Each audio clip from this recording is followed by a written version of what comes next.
Good morning, this is Deric LIpski coming to you live from my office again. Today is part 7 on what sellers should know to get their home on the market and get it sold. We're dealing with buyers and buyer negotiations. Now there's a couple different things out there feeling on buyers. There's a lot of different style buyers out there, and what I mean by that is there's first time buyers, there's move up buyers, there's downsizing buyers, and so people that are being transferred buyers. There's all these different kinds of buyers that are out there in the market, and depending on what season you're on and what kind of home you have, depends on what kind of buyers are going to be looking at it. And what I mean by that is if you have an entry-level home, you're generally going to be getting first-time buyers. If you have a bigger home, you're going to be getting probably move-up buyers, moving from their home to yours. And so what you should know about that is just like once you know what kind of home you have, obviously, I mean, you know what you have, but when you know what kind of home you have in the market, you can talk to your agent and try to find out what kind of buyer would be best for this home and gear your marketing towards that specific target group of people. One of the things you should know also is that no matter what kind of home you have, 97% of the people that are out there buying are using FHA.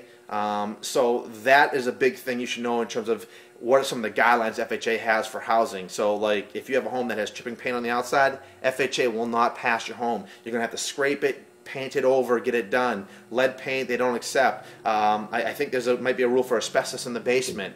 There's certain things that the house has to qualify for. It can't be in shambles. It can't have just disrepair to it. It has to be in good shape, or the FHA will not, when they do the appraisal, will not give you the loan. The bank is now getting a little more flexible on what they allow you to choose, like termites. You have to have that treated if it has it, as opposed to like buying a regular loan. Those things are sort of overlooked.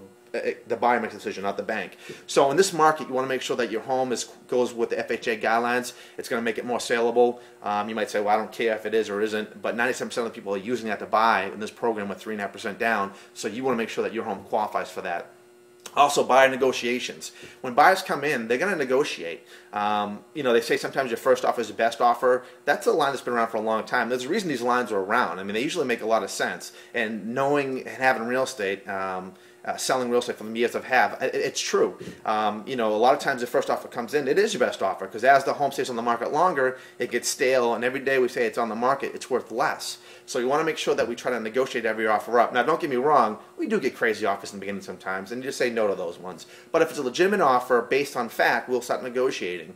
Now, when buyers negotiate, they generally come in 10% under asking price. That's just a general norm. I don't know what it is, but most buyers agents, for whatever reason, come in 10% under asking. Most of my homes sell at about 98% of asking price. So if I can't,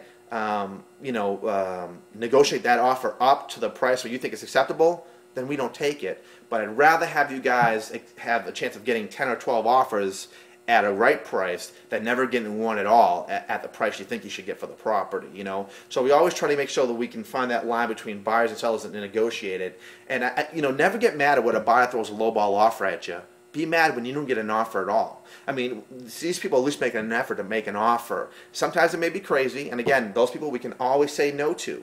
But you want to make sure that the house is very presentable for the buyer. They can get in. I mean, in this marketplace, buyers look at homes and they'll be going through the MLS and saying, "Oh, I like this one. I like this one. I like this one. Let's take a look at it." And with this, I think right now there's 45,000 homes just in our local MLS for sale. They're going to look at that, and if they say, "Oh, we can't get into that one," okay. They keep going. There's just so many to choose from that when you get a call to show the property, unless somebody's sick in the house and you just can't do it, we always ask you to do it. Our job is so hard in this market to get buyers into your home that when we actually get somebody that says, "Yeah, I want to come in and look at it," we got to get them in the house if we can. Now, I know if you're sick and you can't do it, obviously it's one thing.